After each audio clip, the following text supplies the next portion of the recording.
엘리 제사장이 이스라엘의 사사였던 시대에 위로는 제사장들부터 아래로는 백성들까지 모두 다 하나님을 떠나서 각기 자기 소견에 옳은 대로 행했습니다.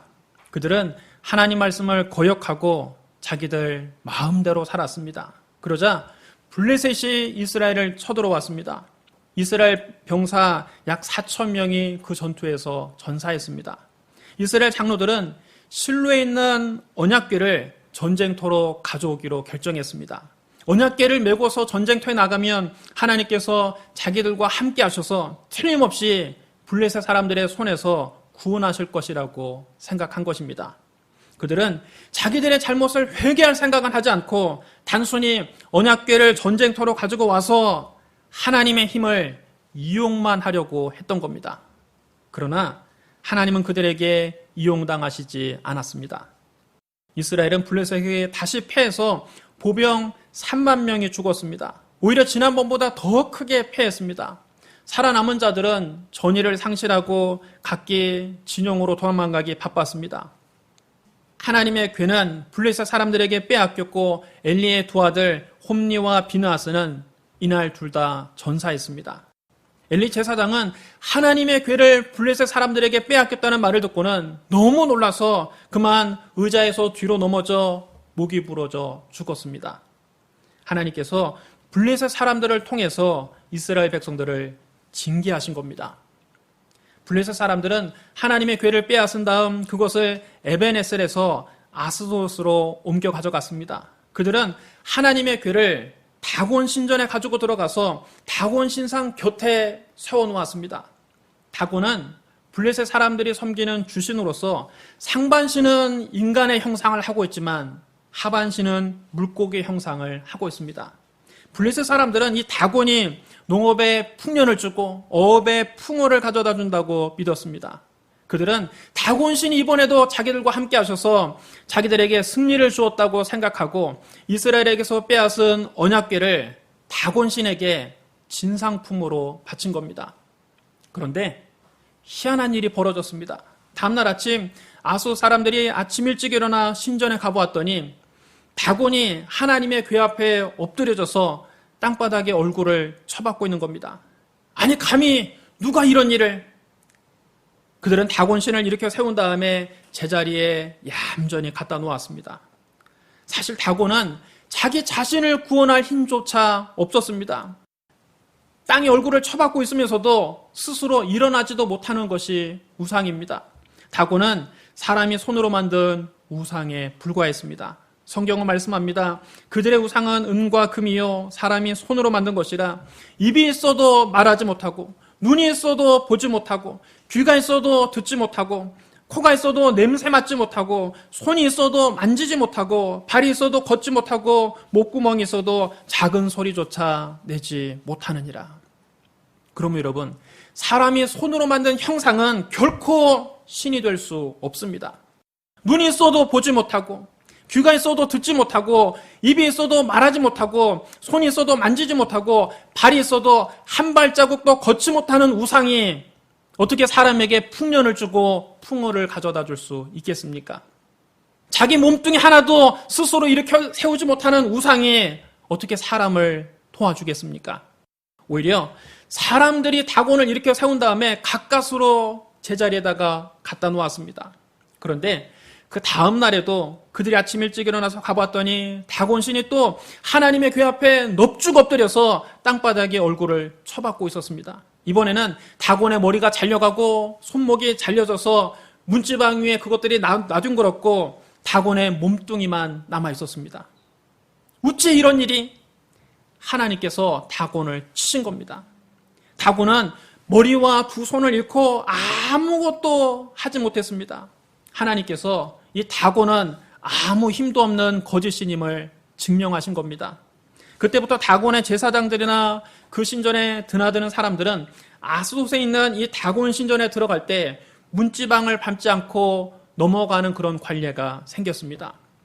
다곤은 자기의 손을 잃고 아무것도 할 수 없었지만 하나님의 손은 아스돗 사람들에게 재앙을 내리셨습니다.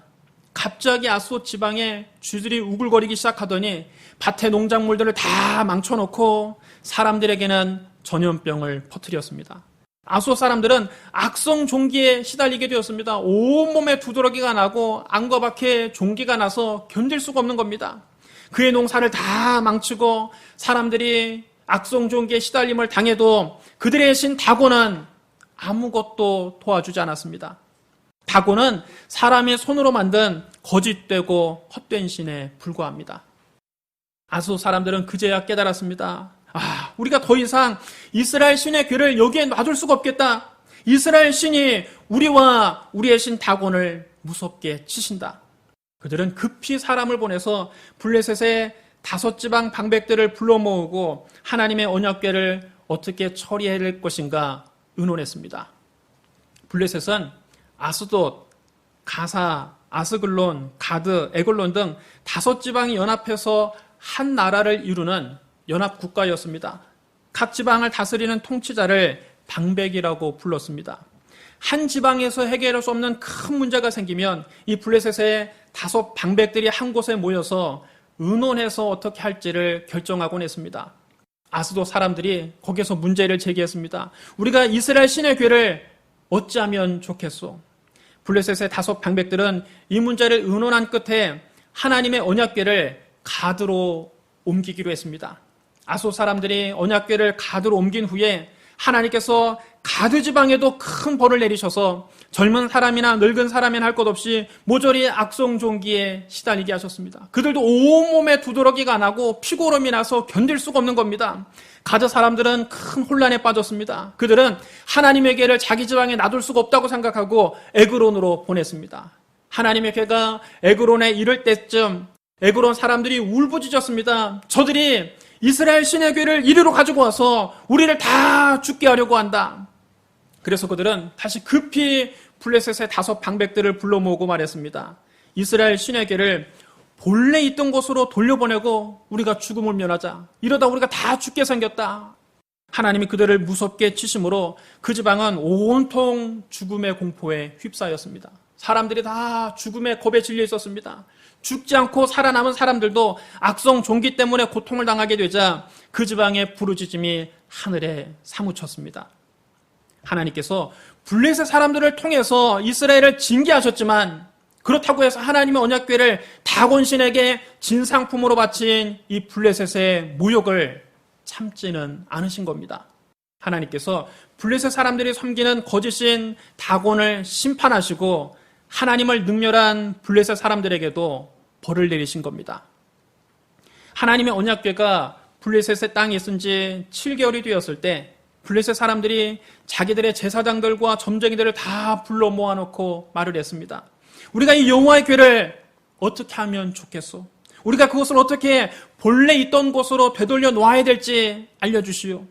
그러자 그 블레셋의 제사장들과 점쟁이들은 이렇게 말을 합니다. 이스라엘 신의 궤를 돌려보내려고 하면 그냥 돌려보내지 말고 허물을 씻는 속건 제물도 함께 보내야만 할 것입니다.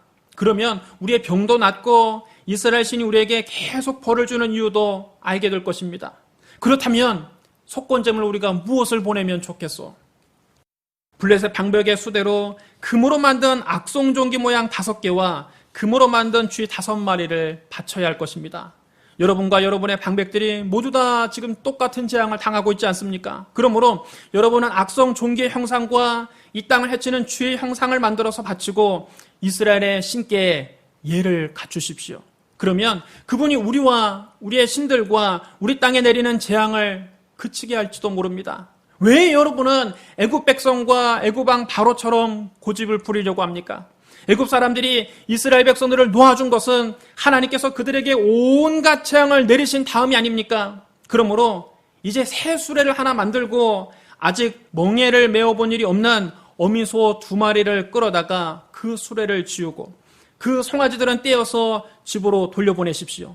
그런 다음에 여호와의 궤를 가져다가 그 수레에 싣고 속건 제물로 드릴 금으로 만든 물건들은 작은 상자에 담아서 그 궤 곁에 두고 그 어미소 2마리가 가고 싶은 대로 수레를 끌고 가도록 내버려 두십시오.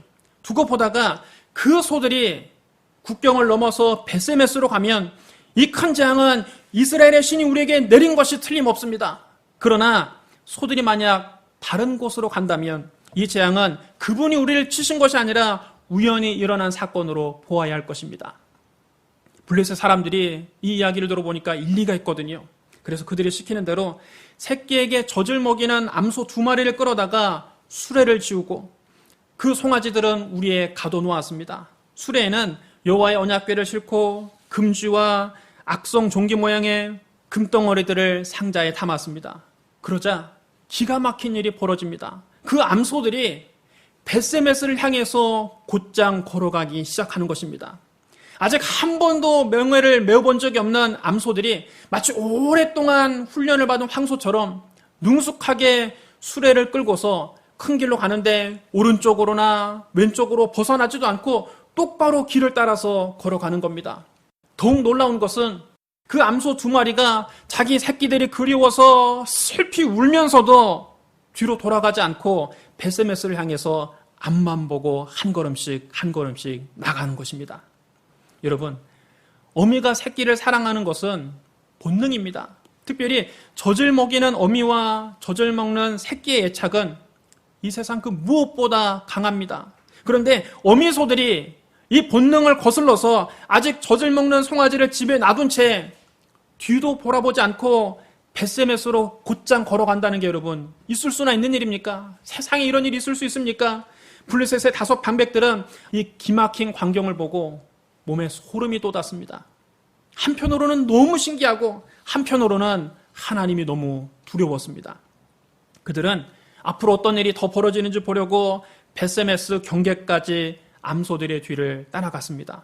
벳세메스 사람들이 들에서 밀을 베고 있다가 고개를 들어서 언약궤가 돌아오는 것을 보고 기뻐서 어쩔 줄 몰라 했습니다. 수레는 벳세메스 사람 여호수아의 밭에 와서 멈췄는데 그곳에 큰 바위가 있었습니다. 그들은 그 나무 수레를 쪼개어서 장작을 삼고 그 암소 2마리를 번제물로 살라서 하나님께 번제를 드렸습니다. 레위인들이 수레에서 조심스럽게 여호와의 궤를 내리고 그 곁에 있는 금덩어리가 담긴 상자를 내려다가 그 널찍한 큰 바위 위에 올려놓았습니다. 그날 벳세메스 사람들은 번제 외에도 많은 제물을 하나님께 드렸습니다. 블레셋의 5 방백들은 이 모든 것을 다 보고 그날 에그론으로 돌아갔습니다. 그들은 그들에게 내린 이 모든 재앙이 우연히 일어난 사건이 아니라 하나님께서 자기들에게 내린 버림을 인정하지 않을 수 없었습니다.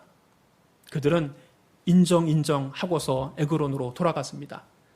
얼마 후 벳세메스 사람들이 호기심에 여호와의 궤를 들여다보았습니다. 일찍이 하나님은 모세와 아론에게 명령하셨습니다. 너희가 진영을 떠날 때에 아론과 그 아들들이 성소와 성소의 모든 기구 덮는 일을 마치거든 고앗 자손들이 와서 맬 것이라. 그러나 성물을 만지지는 말라. 그들이 죽으리라. 여러분 따라해 주랍니다. 성물을 만지지 말라. 그들이 죽으리라. 하나님의 성막의 기구들은 오직 레위인만 옮길 수 있었습니다. 다른 지파 사람들은 가까이 갈 수도 없었습니다. 레위인 중에서도 고앗 자손은 성소에서 가장 거룩한 기구를 옮기는 임무를 떠맡았습니다. 그러나 고앗 자손이라고 해도 언약궤를 직접 손으로 만질 수는 없었습니다. 제사장들이 성소와 지성소를 맡고 있는 휘장을 걷어서 그것으로 언약궤를 덮고 그 위에 해달의 가죽으로 덮고 그 위에 다시 순청색 보자기로 덮은 후에 언약궤 네 귀퉁이에 달려있는 고리에 채를 꿰어서 그 채를 어깨에 메고서 언약궤를 옮기게 되어 있었습니다. 절대로 언약궤에 손을 댈 수가 없었습니다. 언약궤는 그만큼 거룩한 기구입니다. 그런데 벳세메스 마을 사람들이 겁도 없이 언약궤를 함부로 만지고 그 안을 들여다본 겁니다. 하나님께서 그들을 치셔서 70명이 죽었습니다. 그들은 보지 말아야 될 것을 보았고 만지지 말아야 할 것을 만졌습니다. 그러다가 죽임을 당한 겁니다. 여러분, 세상에는 함부로 건드리면 안 되는 성역이라는 것이 존재합니다. 성역을 함부로 건드리는 것은 하나님을 업신여기는 행동입니다. 하나님을 업신여기는 것은 중대한 범죄입니다. 하나님은 당신을 멸시하는 사람을 결코 용서하지 않습니다. 하나님은 말씀하셨습니다. 나 여호와가 말하노니 나를 존중히 여기는 자를 내가 존중히 여기고 나를 멸시하는 자를 내가 경멸하리라. 여러분 따라해 주랍니다. 나를 존중히 여기는 자를 내가 존중히 여기고 나를 멸시하는 자를 내가 경멸하리라. 하나님을 멸시하는 자를 하나님은 경멸하십니다. 하나님의 언약궤를 장난삼아 손으로 만지고 호기심에 들여다본 자들은 하나님께서 경멸하신 겁니다. 그래서 그 많은 베세메스 사람들이 죽임을 당한 겁니다. 하나님께서 그 백성들을 그렇게 치셨기 때문에 그들이 슬퍼서 울었습니다. 베세메스 사람들은 그제서야 하나님의 심판의 준엄함을 깨닫고 한탄했습니다. 이 거룩하신 하나님 앞에 누가 감히 설 수 있는가? 우리가 여호와의 궤를 어디로 보내야 좋단 말인가? 그들도 이 여호와의 궤가 감당이 되지 않는 겁니다. 그들은 기란 여아림 주민들에게 전령을 보냈습니다. 블레셋 사람들이 여호와의 궤를 도로 보내왔으니 당신들이 내려와서 이것을 좀 가져가시오. 기란 여아림 사람들이 와서 여호와의 궤를 옮겨서 언덕 위에 있는 아비나답의 집에 들여놓았습니다. 그리고 그의 아들 엘리야사를 거룩하게 구별해서 여호와의 궤를 지키게 했습니다. 언약궤가 기란 여아림에 들어간 지 20년이 되었고 이 기간에 이스라엘의 온 족속은 하나님을 사모했습니다. 여러분, 도대체 언약궤가 무엇이기에 하나님께서 이처럼 그 언약궤를 거룩하게 구별하셨을까요? 언약궤는 성막에서 가장 중요한 기구입니다. 성막의 모든 기구가 다 중요하고 다 거룩한 것이지만 그 중에서도 특별히 언약궤는 가장 거룩하고 가장 중요한 성물입니다. 하나님께서 시내산에서 모세에게 성막의 설계도를 알려주실 때 가장 먼저 언약궤에 대해서 설명하셨습니다. 왜냐하면 언약궤가 성막의 모든 기구의 중심이 되고 가장 중요하기 때문입니다. 언약궤는 다른 말로 법궤라고도 하고 증거궤라고도 합니다. 언약궤의 길이는 길이가 2규빗 반, 너비가 1규빗 반, 높이가 1규빗 반 되는 상자입니다. 1규빗이 성인 팔꿈치에서부터 중지까지의 길이라고 했습니다. 오늘날 도량문으로 따지면 약 45.6cm 정도 됩니다. 따라서 언약궤의 크기를 요즘 쓰는 도량용으로 환산하면 가로가 114cm, 세로가 약 68cm, 높이가 약 68cm 정도 됩니다. 언약궤는 조각목으로 만들었습니다. 조각목은 아카시아 나무를 말합니다. 또 안과 밖을 모두 다 금으로 칠했습니다. 언약궤 안에는 십계명의 2 돌판과 만나를 담은 금 항아리와 아론의 쌍난 지팡이를 넣어서 보관했습니다. 또 언약궤 위에는 속죄소가 있었습니다. 속죄소는 언약궤를 덮는 뚜껑입니다. 덮개입니다. 속죄소는 순금으로 만들어서 언약궤 위에 올려놓았습니다. 속죄소의 양 끝에는 금으로 만든 2 그룹 천사가 서로 마주보면서 날개로 속죄소를 덮고 있었습니다. 하나님께서 바로 그 속죄소 위에 그룹들 사이에 임재하시는 겁니다. 대제사장은 1년에 단 한 차례 속죄일에 희생제물의 피를 들고 지성소 안에 들어가서 희생제물의 피를 이 속죄소 앞에 7번 뿌림으로써 대제사장 자신의 죄와 이스라엘 온 백성들의 죄를 용서받았습니다. 여러분, 언약궤가 왜 중요합니까? 언약궤는 성막의 모든 기구 가운데 예수 그리스도의 가장 완전한 모형이기 때문입니다.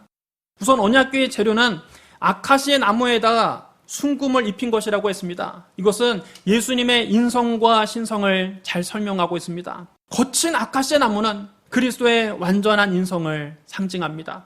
나무를 덮고 있는 순금은 그리스도의 영원한 신성을 상징합니다. 그러므로 예수님은 완전한 사람이시요 완전한 하나님으로 이 세상에 오셨습니다. 예수님은 완전한 사람으로서 우리와 똑같이 먹기도 하셨고 주무시기도 하셨고 때로는 울기도 하셨습니다.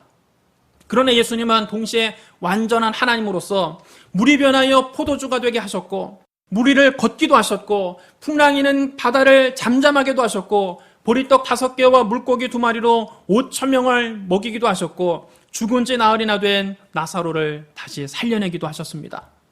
예수님은 완전한 사람이시며 동시에 완전한 하나님이십니다. 또 언약궤 안에 무엇을 넣어서 보관했다고 했습니까? 십계명의 2 돌판과 만나를 담은 금 항아리와 아론의 쌍난 지팡이를 넣어서 보관했습니다. 이것들은 모두 다 이스라엘 백성들의 광야 생활하면서 하나님께로부터 받은 것으로 후세들이 그것을 주신 하나님을 잊지 않게 하기 위해서 따로 보관한 것입니다. 십계명의 두 돌판은 말씀이신 예수 그리스도를 상징합니다. 말씀이 곧 예수 그리스도입니다.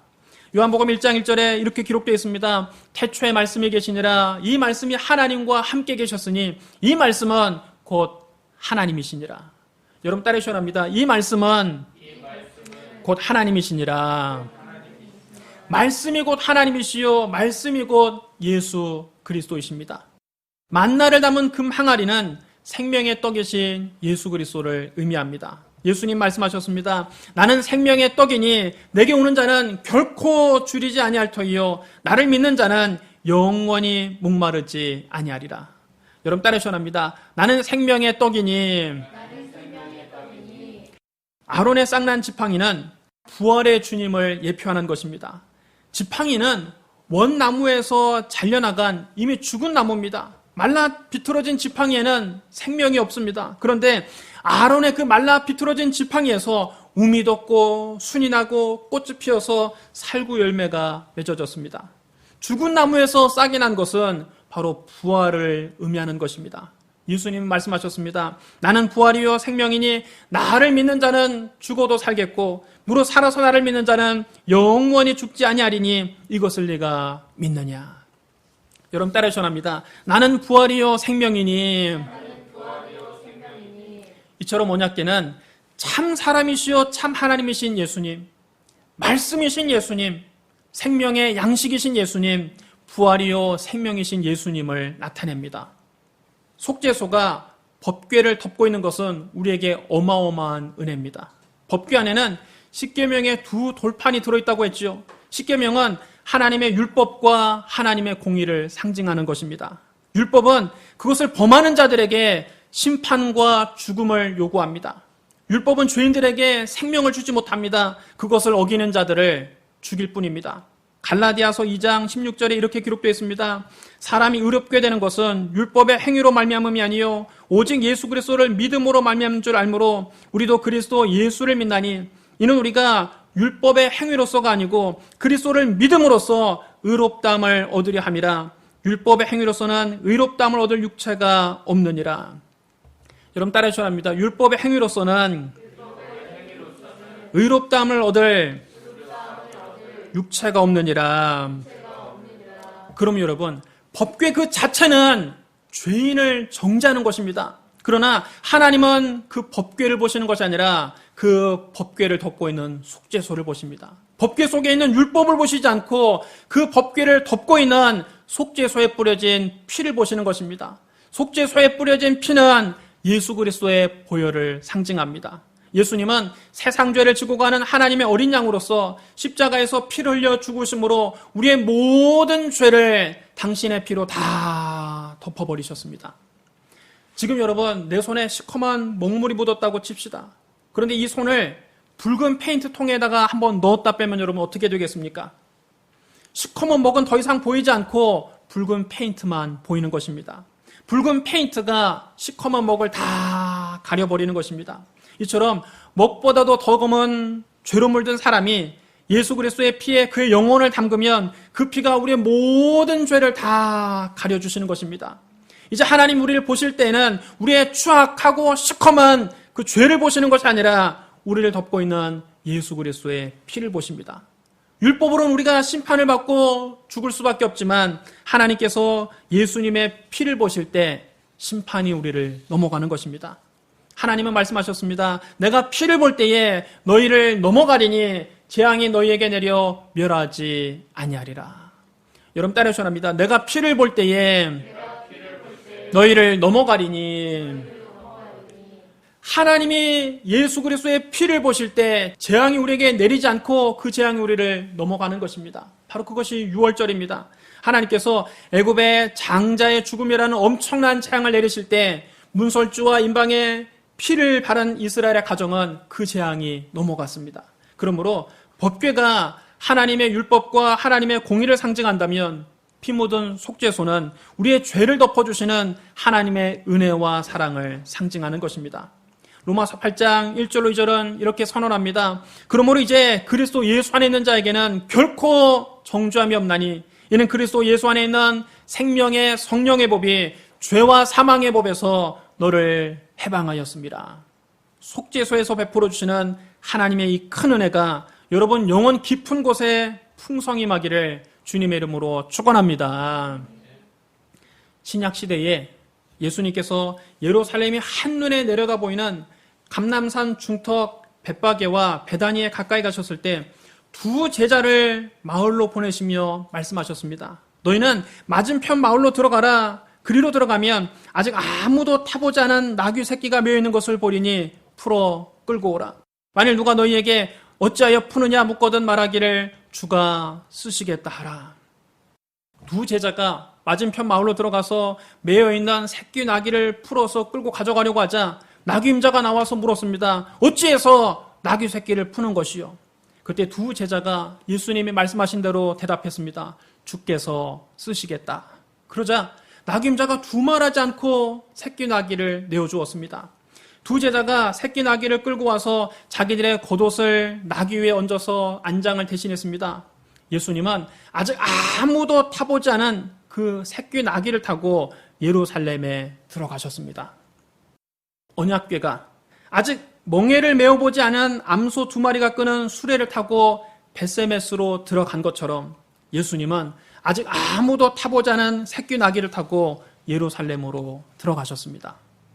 사랑하는 성도 여러분, 하나님이 왜 그렇게 언약궤를 귀하게 여기셨습니까? 왜 하나님이 그렇게 언약궤를 거룩하게 구별하셨습니까? 언약궤가 바로 하나님의 아들 예수 그리스도를 상징하기 때문입니다. 언약궤를 만든 거친 아카시아 나무는 그리스도의 완전한 인성을 상징합니다. 그 나무를 덮고 있는 순금은 그리스도의 영원한 신성을 상징합니다. 언약궤 안에 들어있는 십계명의 두 돌판은 말씀이신 예수 그리스도를 의미합니다. 만나를 담은 금 항아리는 생명의 떡이신 예수 그리스도를 상징합니다. 아론의 쌍난 지팡이는 부활의 주님을 상징합니다. 속죄소 위에 뿌려진 피는 예수 그리스도의 보혈을 의미합니다. 언약궤가 아직 멍에를 메어보지 않은 암소 2마리가 끄는 수레를 타고 벳세메스에 들어간 것처럼 예수님은 아직 아무도 타보지 않은 새끼 나귀를 타고 예루살렘 성에 입성하셨습니다. 이처럼 모든 성경은 예수 그리스도를 가리키고 있습니다. 성경의 주제는 바로 예수 그리스도입니다. 요한복음 20장 31절에 이렇게 기록되어 있습니다. 오직 이것을 기록하면 너희로 예수께서 하나님의 아들 그리스도심을 믿게 하려 함이요 또 너희로 믿고 그 이름을 힘입어 생명을 얻게 하려 함이니라. 성경에 기록된 목적은 예수님이 하나님의 아들 그리스도라는 것을 우리가 믿고 또 그렇게 믿어서 그의 이름을 힘입어 영생을 얻게 하려는 것입니다. 그러면 여러분, 성경을 읽을 때 우리는 반드시 예수 그리스도 중심으로 읽어야 합니다. 성경 속에서 예수님을 만나야 됩니다. 우리가 믿으리는 오직 예수 그리스도 뿐입니다. 주 예수보다 더 귀한 분은 없습니다. 예수 그리스도를 구주로 믿을 때 우리가 구원을 받고 영생을 얻을 수 있습니다. 그러면 여러분, 오직 예수 그리스도를 바라보고 오직 예수 그리스도를 믿고 오직 예수 그리스도를 의지하고 오직 예수 그리스도만 높이고 오직 예수 그리스도만 자랑하는 저와 여러분이 되시기를 주님의 이름으로 축원합니다. 우리 기도하겠습니다. 사랑과 은혜가 풍성하신 하나님 아버지, 우리에게 하나님의 아들 예수 그리스도를 보내주시니 감사합니다. 오늘 말씀을 통해서 우리를 찾아오신 예수님을 만나게 해주시니 감사합니다. 우리는 아무 공로 없습니다. 죄로 말미암아 영원히 죽을 수밖에 없는 죄인들입니다. 우리를 위해서 예수님이 그 귀한 몸을 깨뜨리시고 보배로운 피를 흘려 우리를 구원해 주시니 감사합니다. 우리의 시커멓고 더러운 죄를 예수님의 붉은 피로 다 덮어주시니 감사합니다. 오직 예수님만 의지하고 오직 예수님만 믿고 예수님만 따라가게 하여 주옵소서. 예수님 이름으로 축복하며 기도드리옵나이다. 아멘.